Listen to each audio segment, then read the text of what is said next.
ನಮಸ್ತೆ ಫ್ರೆಂಡ್ಸ್, ಎಲ್ಲರಿಗೂ ಮುಕ್ತ ಮನಸ್ಸು ವೇದಿಕೆಗೆ ಆತ್ಮೀಯವಾದ ಸ್ವಾಗತ. ನಾವು ಹರಿಷಡ್ ವರ್ಗಗಳ ಬಗ್ಗೆ ಮಾತಾಡ್ತಾ ಇದ್ವಿ. ಹರಿಷಡ್ ವರ್ಗಗಳಲ್ಲಿ ನಾಲ್ಕನೇದು ಮೋಹ. ಕಾಮ, ಕ್ರೋಧ, ಲೋಭ, ಮೋಹ ಹೀಗೆ ಎಲ್ಲವೂ ಕೂಡ ಒಂದಕ್ಕೊಂದು ಸಂಬಂಧವನ್ನು ಹೊಂದಿದ್ದಾವೆ. ಕಾಮ ಅತಿಯಾದರೆ ಕ್ರೋಧದಿಂದ ಲೋಭ, ಲೋಭದಿಂದ ಮೋಹ, ಹೀಗೆ ಒಂದಕ್ಕೊಂದು ನಮ್ಮ ಜೀವನ ನಿತ್ಯದ ಈ ಅರಿಷಡ್ ವರ್ಗಗಳನ್ನು ನಾವು ಹೇಗೆ ಸ್ವೀಕರಿಸ್ತೀವಿ ಅನ್ನೋದ್ರ ಮೇಲೆ ನಾವು ಜೀವನದಲ್ಲಿ ಎಷ್ಟು ಸುಖವಾಗಿರ್ತೀವಿ, ಸಂತೋಷವಾಗಿರ್ತೀವಿ ಅನ್ನೋದು ಆಧಾರವಾಗಿರುತ್ತದೆ. ಈ ಮೋಹ ಅನ್ನೋದು ಕೂಡ, ಲೋಭ ಅನ್ನೋದು ಅತಿಯಾದರೆ ಅದು ಒಂದು ಮೋಹ ಆಗಿರ್ತದೆ. ನಾವು ಸಂತೋಷವಾಗಿ ಜೀವನದಲ್ಲಿ ಒಂದು ಉತ್ಸಾಹ ಇರಬೇಕು ಅಂತ ಅಂದ್ರೆ ಮೋಹ ಇರಬೇಕು. ಆದರೆ ಅದು ಅತಿಯಾದ ಮೋಹ, ವ್ಯಾಮೋಹ ಆಗಿ ನಮ್ಮನ್ನು ಅಂಧಕಾರದಲ್ಲಿ ತಳ್ಳಬಾರದು. ಆ ರೀತಿಯಲ್ಲಿ ನಮ್ಮ ಮೋಹವನ್ನು ಜೀವನದಲ್ಲಿ ಅಳವಡಿಸ್ಕೊಂಡಿರ್ತೀವಿ. ಈ ಮೋಹ ಹೆಚ್ಚಾದಾಗ ನಮ್ಮ ಜೀವನದಲ್ಲಿ ಅಮೂಲ್ಯವಾದ ಜೀವನವನ್ನು ನಾವು ಹಾಳು ಮಾಡ್ಕೊತೀವಿ. ಈ ಭೂಮಿ ಮೇಲೆ ಬರೋದಕ್ಕೆ, ಮನುಷ್ಯ ಜನ್ಮ ಪಡೆಯೋದಕ್ಕೆ ಎಷ್ಟು ಪುಣ್ಯ ಮಾಡಿರ್ಬೇಕು ಅಂತ ಹೇಳ್ತಾರೆ.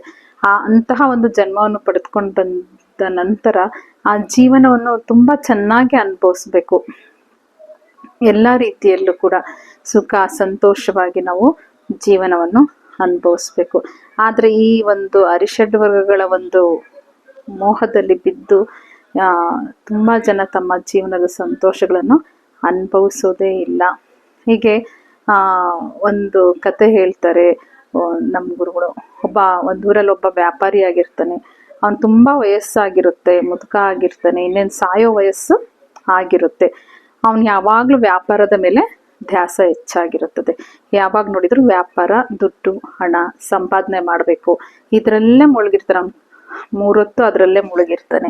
ಈ ಸಂಸಾರದ ಬಗ್ಗೆ ಆಗ್ಲಿ, ಅವನ ಒಂದು ಜೀವನದ ಬಗ್ಗೆ ಆಗ್ಲಿ, ಅವನ ಸುಖ ಸಂತೋಷದ ಬಗ್ಗೆ ಆಗ್ಲಿ ಅದಿರೋದಿಲ್ಲ. ಆದ್ರೆ ಹಣವನ್ನು ಕ್ರೋಢೀಕರಿಸಿಡೋದೇ ಅವನ ಜೀವನದ ಉದ್ದೇಶ ಆಗಿರುತ್ತದೆ. ಹೀಗೆ ಒಂದ್ ದಿವಸ ಅವನಿಗೆ ತುಂಬಾ ಸಾಯೋ ಕಾಲ ಹತ್ರ ಬಂದಿರುತ್ತೆ. ಇನ್ನೇನೆ ಇವತ್ತೋ ನಾಳೆನೋ ಸಾಯ್ತಾನೆ ಅಂತ ಅಂದಾಗ ಯಾರೇ ಆಗ್ಲಿ, ಎಷ್ಟೇ ಶ್ರೀಮಂತ ಆಗಿರ್ಲಿ, ಒಂದು ಜೀವ ಹೋಗ್ತಾ ಇದೆ ಅಂತ ಅಂದ್ರೆ ಒಂದು ಮನೆಯಿಂದ ಹೊರಗಡೆ ಒಂದು ಚಾಪೆ ಹಾಕಿ ಅದ್ರ ಮೇಲೆ ಮಲಗಿಸ್ತಾರೆ. ಎಷ್ಟೇ ಕೋಟಿ ಬಾಳಿದ್ರು ಏನು ಪ್ರಯೋಜನ ಇಲ್ಲ ಅಲ್ವಾ? ನಾವು ಅಳವಡಿಸ್ಕೋಬೇಕಾಗಿರೋದು ಜೀವನದಲ್ಲಿ ತುಂಬಾನೇ ಇದೆ. ಅದನ್ನ ಬಿಟ್ಟು ಆದ್ರೂ ಸಹ ಅವನು ಚಾಪೆ ಮೇಲೆ ಹಾಕಿರ್ತಾರೆ, ಕಣ್ ತೆರೆದು ನೋಡ್ತಾನೆ. ದೊಡ್ಡ ಮಗ ನಿಂತಿರ್ತಾನೆ. ಅವನಿಗೆ ಮಾತಾಡಿಸ್ಬಿಟ್ಟು, 2ನೇ ಮಗ ಎಲ್ಲಪ್ಪ ಅಂತ ಹೇಳ್ತಾನೆ. ಇಲ್ಲೇ ನಿಂತಿದ್ದಾನೆ ಅಂತ ಕರೀತಾರೆ. ಅವನು ಅಳ್ತಾ ಇರ್ತಾನೆ, ದೊಡ್ಡ ಮಗನೂ ಅಳ್ತಾ ಇರ್ತಾನೆ. 3ನೇ ಮಗನ್ನ ಎಲ್ಲಿದ್ದಾನೆ ಅಂತ ಹೇಳ್ತಾನೆ. ಅವನನ್ನು ಕರೀತಾರೆ. ಅವನು ಅಳ್ತಾರೆ, ಅಪ್ಪ ನಮ್ಮನ್ನೆಲ್ಲ ಬಿಟ್ಟು ಹೋಗ್ತಾ ಇದ್ದಾನಲ್ಲ ಅಂತ ಅವನು ಅಳ್ತಾ ಇರ್ತಾನೆ. ಅವ್ರಪ್ಪಂಗೆ ತುಂಬಾ ಕೋಪ ಬಂದ್ಬಿಡುತ್ತೆ ಮೂವರನ್ನ ನೋಡಿ. ಮೂವರು ಇಲ್ಲಿ ನಿಂತ್ಕೊಂಡು ಏನ್ ಮಾಡ್ತಾ ಇದ್ರೆ, ಅಂಗಡಿ ಯಾರು ನೋಡ್ಕೊಂತಾರೆ, ವ್ಯಾಪಾರ ಯಾರು ನೋಡ್ಕೊಂತಾರೆ ಅಂತ ಅವರಿಗೆ ಜೋರಾಗಿ ಬೈತಾನೆ. ಈ ರೀತಿಯ ಅಜ್ಞಾನ, ನಮ್ಮಲ್ಲಿರ್ತಕ್ಕಂತಹ ಅಜ್ಞಾನ ಈ ರೀತಿಯಾದದ್ದು. ಎಷ್ಟೇ ವಯಸ್ಸಾದ್ರೂ ಸಾಯೋ ಕಾಲದಲ್ಲೂ ಕೂಡ ನಮಗೆ ಜೀವನದ ಅರ್ಥನೇ ಗೊತ್ತಿಲ್ಲ, ಜೀವನ ಹೇಗ್ ಬಾಳ್ಬೇಕು ಅನ್ನೋದೇ ಗೊತ್ತಿಲ್ಲ. ಇದಕ್ಕೆಲ್ಲ ಕಾರಣ ಅತಿಯಾದ ಅರಿಷಡ್ ವರ್ಗಗಳಿಂದ ನಾವು ಹೋಗ್ತಾ ಇರ್ತಕ್ಕಂಥದ್ದು. ಹೀಗೆ ನಾವು ಸಾಯೋ ಕ್ಷಣದಲ್ಲೂ ಕೂಡ ಚಿಂತನೆ ಮಾಡಬೇಕಾಗಿರೋದೇನು, ಆಲೋಚನೆ ಮಾಡಬೇಕಾಗಿರೋದೇನು ಕೂಡ ನಮಗೆ ಗೊತ್ತಿಲ್ಲ. ಅದೇ ಹಾಗೆ ಕ್ರಮೇಣ ಇದು ಮೋಹ ಅನ್ನೋದು ವ್ಯಾಮೋಹವಾಗಿ ಪರಿವರ್ತನೆ ಆಗುತ್ತದೆ. ಹಾಗೆ ನಾವು ತಿಳ್ಕೊಳ್ಬೇಕಾಗಿರೋ ಸತ್ಯವೇನಪ್ಪ ಅಂತ ಅಂದ್ರೆ, ನಮ್ಮ ಅಮೂಲ್ಯವಾದ ಜೀವನವನ್ನು ಲೋಭದಿಂದ ಹಾಳು ಮಾಡ್ಕೋಬಾರ್ದು, ಮೋಹದಿಂದ ನಾಶ ಮಾಡ್ಕೊಳ್ತಾ ಇದ್ದೇವೆ. ಇಂತಹ ಜೀವನವನ್ನು ನಾವು, ನಮ್ಮ ಒಂದು ಜೀವನವನ್ನು ದುರ್ಬಲಗೊಳಿಸ್ಕೊಳ್ತಾ ಇದ್ದೇವೆ ಅಲ್ವಾ? ಎಷ್ಟೋ ಜನ ಶ್ರೀಮಂತರನ್ನ ನೀವು ನೋಡಿದೀರಾ, ಅವರು ನೆಮ್ಮದಿ ಇಲ್ಲದ ಜೀವನವನ್ನು ಕಳೀತಾ ಇದ್ದಾರೆ. ಬೇಕಾದಷ್ಟು ಹಣ ಇರ್ಬೋದು, ಬೇಕಾದಷ್ಟು ಸಂಪತ್ತಿರ್ಬೋದು. ತುಂಬಾ ಜನರ ನಾವು ಕಥೆಗಳನ್ನು ಇತ್ತೀಚೆಗಂತೂ ನಮಗೆ ಸೋಷಿಯಲ್ ಮೀಡಿಯಾ ಹತ್ತಿರ ಆಗಿರೋದ್ರಿಂದ ಯೂಟ್ಯೂಬಲ್ಲಾಗಲಿ ಇನ್ನೊಂದರಲ್ಲಾಗಲಿ ತುಂಬಾ ನೋಡ್ತಾ ಇದ್ದೀವಿ. ಎಷ್ಟೊಂದು ಜನರ ಜೀವನ ತುಂಬಾ ವ್ಯರ್ಥ ಮಾಡ್ಕೊತಾ ಇದ್ದಾರೆ. ಆ ಜೀವನವನ್ನು ಅನುಭವಿಸೋದೇ ಇರೋದಿಲ್ಲ. ಅಂತಹ ಒಂದು ದುಃಖಗಳನ್ನು ಜೀವನದಲ್ಲಿ ಅವರಿಗೆ ಬರ್ತವೆ. ಸಾಂಸಾರಿಕ ಜೀವನ ಚೆನ್ನಾಗಿರೋದಿಲ್ಲ, ಮಕ್ಕಳೊಂದಿಗೆ ಚೆನ್ನಾಗಿರೋದಿಲ್ಲ, ಎಲ್ಲೆಲ್ಲೋ ಜೀವನ ಇರುತ್ತೆ ಅವ್ರದ್ದು. ಹೀಗೆ ಇದಕ್ಕೆಲ್ಲ ಕಾರಣ ಏನಪ್ಪಾ ಅಂದ್ರೆ, ನಾವು ಆಲೋಚನೆ ಮಾಡದೆ ಜೀವನವನ್ನು ಕಳೀತಾ ಇದ್ದೀವಿ. ಎಷ್ಟು ಬೇಕು, ಏನ್ ಬೇಕು ಅನ್ನೋ ಒಂದು ಜ್ಞಾನ ನಮಗಿಲ್ಲ.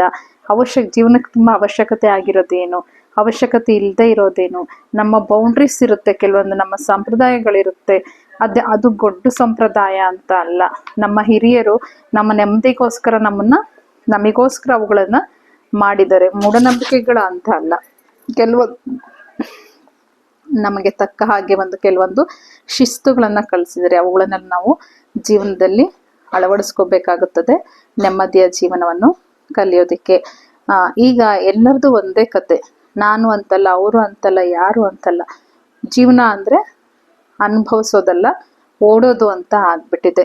ಓಡ್ತಾ ಯಾಕೆ ಈ ಜೀವನ, ಎಲ್ಲಿಗೆ ಓಡ್ತಾ ಇದೀವಿ ನಾವೆಲ್ಲ? ಓಡ್ತಾನೆ ಇದ್ದೀವಿ. ಎಷ್ಟು ಸಂಪಾದಿಸ್ಬೇಕು ಅನ್ನೋದು ಗೊತ್ತಿಲ್ಲ, ಹೇಗ್ ಬದುಕ್ತಿದೀವಿ ಅನ್ನೋದು ಗೊತ್ತಿಲ್ಲ. ಹೀಗೆ ನಮ್ಮ ಜೀವನ ಸಾಗ್ತಾ ಇದೆ. ಯಾವುದೇ ಒಂದು ಗುರಿ ಇಲ್ಲದೆ ಎಲ್ಲರ ಜೀವನ ಸಾಗ್ತಾ ಇದೆ.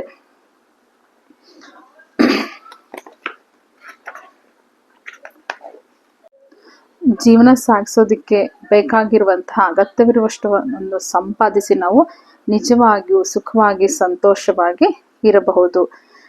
ನಾವು ಸಂಪಾದನೆಯಲ್ಲಿ ನಮಗೆ ಬರುವಂತಹ ಸಂಪಾದನೆಯಲ್ಲಿ ನಾವು ತುಂಬ ಸುಖವಾಗಿಯೇ ಇರಬಹುದು. ಆದರೆ ಇವಾಗ ಏನಾಗ್ತಾ ಇದೆ ಅಂದ ಇನ್ನೂ ಹೆಚ್ಚಿಗೆ ಸಂಪಾದನೆ ಮಾಡ್ಬೇಕೆಂಬ ಒಂದು ಬಯಕೆ ಎಲ್ಲರಲ್ಲೂ ಹೆಚ್ಚಾಗ್ತಾ ಇದೆ. ಎಲ್ಲಂದರಲ್ಲಿ ಬಂಡವಾಳ ಹೂಡ್ತಾ ಇದ್ದಾರೆ.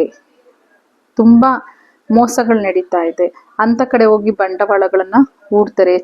ಒಂದೇ ದಿನಕ್ಕೆ ಶ್ರೀಮಂತರಾಗಬೇಕು ಅನ್ನೋ ಒಂದು ಹುಚ್ಚು ಕುದುರೆ ತರ ಜನ ಇವಾಗ ಓಡ್ತಾ ಇದ್ದಾರೆ, ಬಂಡವಾಳ ಹೂಡ್ತಾರೆ. ಅದು ತಿರುಗಿ ಬರ್ದೇ ಇದ್ದಾಗ ಏನಾಗುತ್ತಪ್ಪ ಅಂತಂದ್ರೆ ಮನೋರೋಗಕ್ಕೆ ಒಳಗೋಗ್ತಾ ಇದ್ದಾರೆ, ಚಿಂತೆಗಳಿಗೆ ಒಳಗಾಗ್ತಾ ಇದ್ದಾರೆ. ಕಾಯಿಲೆಗಳನ್ನ ಆದಷ್ಟು ಬೇಗ ಬರಮಾಡಿಕೊಂಡು ಆಸ್ಪತ್ರೆಗಳಿಗೆ ಓಡೋ ಒಂದು ಸಂಖ್ಯೆ ಹೆಚ್ಚಾಗಿದೆ. ಹಾಗಾಗಿ ನಮ್ಮ ಮೋಹ ಎಷ್ಟು ಬೇಕೋ ಅಷ್ಟನ್ನು ನಾವು ಅಳವಡಿಸ್ಕೊಂಡ್ರೆ ನಮ್ಮ ಜೀವನದಲ್ಲಿ ನಾವು ತುಂಬಾ ಸುಖವಾಗಿ ಇರಬಹುದು. ಹಾಗಾಗಿ ನಾವು ಜೀವನದ ಸೌಂದರ್ಯವನ್ನು ಕಳೆದುಕೊಳ್ತಾ ಇದ್ದೀವಿ. ಎಷ್ಟೋ ಬೆಳದಿಂಗಳ ರಾತ್ರಿಗಳು ಈ ಮಳೆಯಲ್ಲಿ ನೆನೆಯೋದು, ಮಕ್ಕಳ ಜೊತೆ ಆಟ ಆಡೋದು, ಎಲ್ಲರೂ ಒಟ್ಟಿಗೆ ಕೂತ್ಕೊಂಡು ಊಟ ಮಾಡೋದು, ನೆಂಟರಿಷ್ಟರ ಮನೆಗೆ ಹೋಗಿ ಒಂದು ದಿವಸ ಉಳಿದು ಬರೋದು, ಎಷ್ಟೋ ಹಬ್ಬಗಳಲ್ಲಿ ಎಲ್ಲರೊಂದಿಗೆ ಸೇರಿ ಅದನ್ನ ಆಚರಿಸ್ತಕ್ಕಂಥದ್ದು. ಆಗ ಆ ಮನೆಯ ಸದಸ್ಯರ ಜೊತೆ ನಡೆಯುವಂತಹ ತಮಾಷೆಗಳು, ನಗು ಇವೆಲ್ಲವೂ ಕೂಡ ಕಳ್ಕೊಳ್ತಾ ಇದ್ದೀವಿ. ಸೊ ಆದ್ರಿಂದ ನಾವು ತೃಪ್ತಿ ಇದ್ರೆ ಮಾತ್ರ ಈ ಮೋಹದಿಂದ ಹೊರಬರಬಹುದು. ನಮಗಿರುವುದರಲ್ಲೇ ನಾವು ತೃಪ್ತಿಯಿಂದ ಇದ್ದೇವೆ ಅನ್ನೋದ್ರಿಂದ ಮಾತ್ರ ನಾವು ಈ ಮೋಹದಿಂದ ಹೊರಗಡೆ ಬರೋದಕ್ಕೆ ಸಾಧ್ಯ. ಆದ್ರಿಂದ ನಮ್ಮ ಹತ್ರ ಇರೋದ್ರಲ್ಲೇ ತೃಪ್ತಿಯಿಂದ ಇರೋಣ, ಜೀವನವನ್ನು ಸುಂದರವಾಗಿ ಅನುಭವಿಸೋಣ, ಆನಂದಿಸೋಣ. ಮಕ್ಕಳೊಂದಿಗೆ, ಸಂಬಂಧಿಕರೊಂದಿಗೆ, ಎಲ್ಲರೊಂದಿಗೂ ನಾವು ಸ್ನೇಹಿತರೊಂದಿಗೆ ಕಾಲ ಕಳೆಯುತ್ತಾ ನಾವು ಇವಾಗ ಸಾವು ಅನ್ನೋದು ಎಷ್ಟು ಹತ್ರ ಆಗಿದೆ ಅಂದ್ರೆ ಕಾಲ್ಬುಡದಲ್ಲೇ ಬಿದ್ದಿರುತ್ತೆ. ಹಾಗಾಗಿದೆ. ನಾವು ಅನುಭವಿಸೋಣ. ಜೀವನವನ್ನು ಎಷ್ಟು ಅನುಭವಿಸ್ತೀವೋ, ಎಷ್ಟು ಖುಷಿಯಾಗಿರ್ತೀವೋ ಅಷ್ಟು ನಮ್ಮ ಆಯಸ್ಸು ಕೂಡ ವೃದ್ಧಿ ಆಗುತ್ತೆ, ಆರೋಗ್ಯ ಚೆನ್ನಾಗಿರುತ್ತೆ. ಸೊ ಹಾಗಾಗಿ ಈ ಮೋಹದಿಂದ ಹೊರಗೆ ಬರಬೇಕು ಅಂದ್ರೆ ನಾವು ತೃಪ್ತಿಯಾದ ಜೀವನವನ್ನು ನಡೆಸೋಣ. ಸ್ವಲ್ಪ ಆತ್ಮಜ್ಞಾನ ಪಡ್ಕೊಳ್ಳೋಣ, ಆಧ್ಯಾತ್ಮಿಕ ಜೀವನವನ್ನು ಅಳವಡಿಸ್ಕೊಳ್ಳೋಣ. ಹೇಗೆ ಊಟ ನಮಗೆ ಒಂದು 3 ಊಟ ಎಷ್ಟು ಅವಶ್ಯಕತೆ, ಹಾಗೆ ಆಧ್ಯಾತ್ಮಿಕ ಜೀವನ ಕೂಡ ಈ ನೆಮ್ಮದಿಗೆ ತುಂಬಾ ಅವಶ್ಯಕತವಾಗಿದೆ.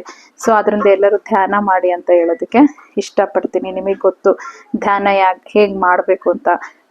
ಸುಮ್ಮನೆ ಹಾಯಾಗಿ ಒಂದು ಪ್ರಶಾಂತವಾದ ಸ್ಥಳದಲ್ಲಿ ಕೂತ್ಕೊಂಡು ಕಣ್ಮುಚ್ಚಿ 2 ಕೈಗಳ ಬೆರಳುಗಳನ್ನು ಜೋಡಿಸಿ ಉಸಿರಾಟವನ್ನು ಗಮನಿಸಿ, ಅದೇ ಧ್ಯಾನ ಆಗುತ್ತದೆ. ಸಾಧ್ಯವಾದರೆ ಒಂದು ಲೈಟ್ ಮ್ಯೂಸಿಕ್ ಹಾಕೊಂಡು ನಿಮಗೆ ಸಾಧ್ಯವಾದಷ್ಟು ಸಮಯ 10 ನಿಮಿಷಕ್ಕಿಂತ ಹೆಚ್ಚು ಎಷ್ಟು ಸಾಧ್ಯವಾಗುತ್ತೋ ಅಷ್ಟು ಸಮಯ ಕೂತ್ಕೊಳ್ಳಿ. ತುಂಬಾ ಆನಂದವನ್ನು ಪಡೆಯುತ್ತೀರಾ, ಮನಸ್ಸು ಶಾಂತ ಚಿತ್ತವಾಗುತ್ತದೆ ಅಂತ ಹೇಳೋದಕ್ಕೆ ಇಷ್ಟಪಡ್ತೀನಿ ಫ್ರೆಂಡ್ಸ್. ನಿಮಗೆ ಈ ವಿಡಿಯೋ ಇಷ್ಟ ಆಗಿದ್ರೆ ಲೈಕ್ ಮಾಡಿ, ಶೇರ್ ಮಾಡಿ, ಸಬ್ಸ್ಕ್ರೈಬ್ ಮಾಡಿ. ನನ್ನ ಒಂದು ಯೂಟ್ಯೂಬ್ ಚಾನೆಲ್ ಹೆಸರು ಮುಕ್ತ ಮನಸ್ಸು. ಈ ಮುಕ್ತ ಮನಸ್ಸನ್ನು ಬೆಳೆಸೋದಕ್ಕೆ ನನಗೆ ಅವಕಾಶ ಮಾಡಿಕೊಡಿ. Thank you friends.